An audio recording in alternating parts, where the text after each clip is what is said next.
ಈಗಿನ ಕಾಲದಲ್ಲಿ ಯಾವುದೇ ಹಳ್ಳಿಗಳಿಗೋಗಲಿ ಎಲ್ಲೇ ಒಂದು ಗೂಡಂಗಡಿಗಳಿಗೆ ಹೋದ್ರೂ ಸಹ ನಿಮಗೆ ಬೇಕಾಗಿರುವಂಥ ಹಣ್ಣು ತರಕಾರಿ ಯಾವುದೂ ಸಿಗೋದಿಲ್ಲ.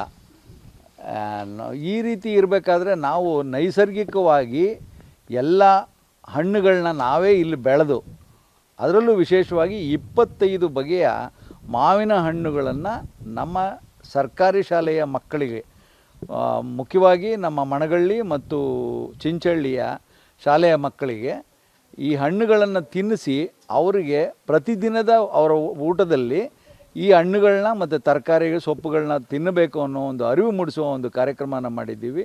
ಆ ಮುಖಾಂತರ ಪ್ರತಿದಿನ ಎಲ್ಲ ಮಕ್ಕಳು ಹಣ್ಣುಗಳನ್ನ ತಿನ್ನಬೇಕು, ಸವಿಬೇಕು ಅನ್ನೋದೇ ನಮ್ಮ ಉದ್ದೇಶ ಸರ್. ನಮ್ಮಲ್ಲಿ 25 ಬಗೆಯ ಮಾವಿನ ವೆರೈಟಿಗಳಿದೆ. ಈ ತಳಿಗಳು ನಾನೇ ಸ್ವಂತವಾಗಿ ಬೆಳೆದಿರುವಂಥ ಹಣ್ಣುಗಳು. ಈ ಹಣ್ಣುಗಳಲ್ಲಿ ಕೇರಳ, ಆಂಧ್ರ, ಮಹಾರಾಷ್ಟ್ರ, ವೆಸ್ಟ್ ಬೆಂಗಾಲು ಮತ್ತು ಗುಜರಾತಿನ ತಳಿಗಳು, ಉತ್ತರ ಪ್ರದೇಶದ ತಳಿಗಳು ಎಲ್ಲವೂ ಇದೆ. ಇದರಲ್ಲಿ ಮುಖ್ಯವಾಗಿ ನಾವು ಮಲ್ಲಿಕಾ, ದಶೇರಿ, ಬಂಗನಪಲ್ಲಿ, ಕಾಲಪಾಡಿ, ರಸಾಲು ಅಂದ್ಬಿಟ್ಟಿದೆ.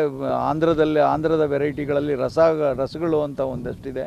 ಅದು ಎಲ್ಲವನ್ನು ನಾವು ತೋರಿಸಿದ್ವಿ. ಅದರಲ್ಲಿ ಪಿಕಲ್ ವೆರೈಟೀಸು ಇದೆ, ಅದರಲ್ಲಿ ಉಪ್ಪಿನಕಾಯಿ ವೆರೈಟಿಗಳನ್ನೆಲ್ಲನೂ ತೋರಿಸಿದ್ವಿ. ಅಪ್ಪೆ ಮಿಡಿ, ನಮ್ಮಲ್ಲೇ ಬೆಳೆದಿರುವಂಥ ಅಪ್ಪೆ ಮಿಡಿನೂ ಪ್ರದರ್ಶನಕ್ಕೂ ಇಟ್ಟಿದ್ದೀವಿ, ಅದನ್ನು ಸಹ ತಿಳಿಸಿದ್ದೀವಿ ಸರ್.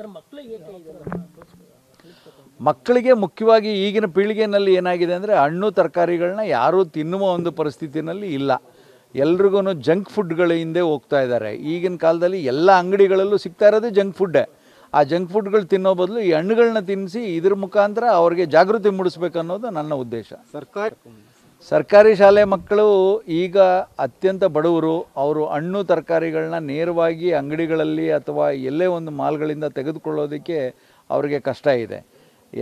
ಈಗ ಹಣ್ಣುಗಳು ಭಾಳಷ್ಟು ಸಾರಿ ನಿಮಗೆ ಗೊತ್ತಿರೋ ಹಾಗೆ ಎಲ್ಲ ಥರದ ವಿಧವಾದ ಹಣ್ಣುಗಳು ಸಿಗೋದಿಲ್ಲ.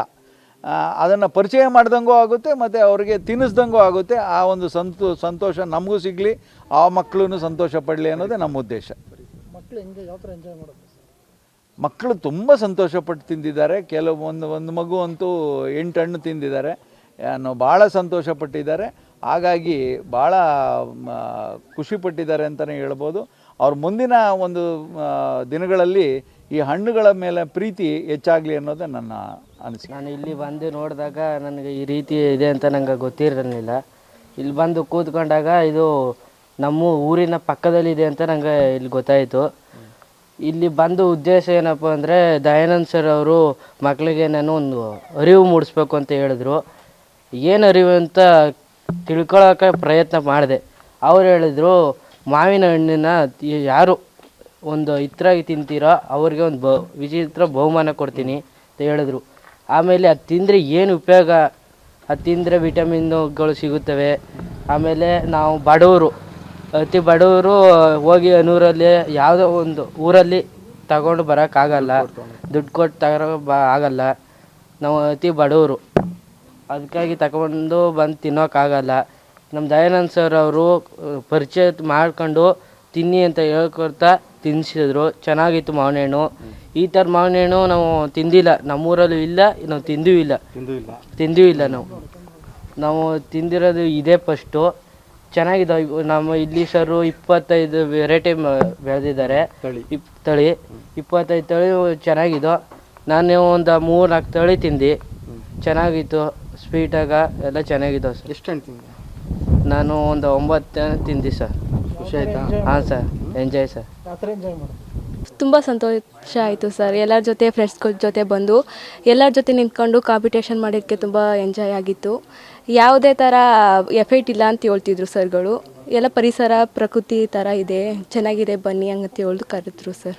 ಹೌದು ಸರ್, ಎಲ್ಲೂ ತಿಂತಿರ್ಲಿಲ್ಲ ಇಷ್ಟು. ಇವತ್ತೇ ಫಸ್ಟ್ ದಿನ ಚೆನ್ನಾಗಿ ತಿಂದಿದ್ದು. 4 ಸರ್. ಆಯಿತು ಸರ್. ಖುಷಿ ಆಯಿತು ಸರ್. ದಯಾನಂದ್ ಸರ್ಗೆ ಕಾರ್ಯಕ್ರಮ ಆಯೋಜನೆ ಮಾಡಿದಾರಲ್ಲ, ಅವರು ಎಲ್ಲ ಬಗೆನೂ ಹಣ್ಣುಗಳನ್ನ ತಂದಿದ್ದಾರೆ. ಎಲ್ಲೋ ವ್ಯವಸಾಯ ಮಾಡಿರ್ಬೋದಾಗಿತ್ತು, ಇಲ್ಲಿ ನಮ್ಗಳಿಗೋಸ್ಕರ ನಮ್ಗೆ ಹೇಳ್ಬೇಕಂತ ಬಂದಿದ್ದಾರೆ. ಅವ್ರಿಗೆ ತುಂಬ ಥ್ಯಾಂಕ್ಸ್. ನಾವು ರೈತರು ಏನೂ ಜಾಸ್ತಿ ಇದು ಮಾಡ್ತಿರ್ಲಿಲ್ಲ, ಗೊತ್ತಿರ್ತಿರ್ಲಿಲ್ಲ ಇಷ್ಟು ವಿಧಗಳು ಮಾವಿನೇನಿದೆ ಅಂತ. ರೈತರಿಗೂ ಉಪಯೋಗ ಆಗುತ್ತೆ ಸರ್.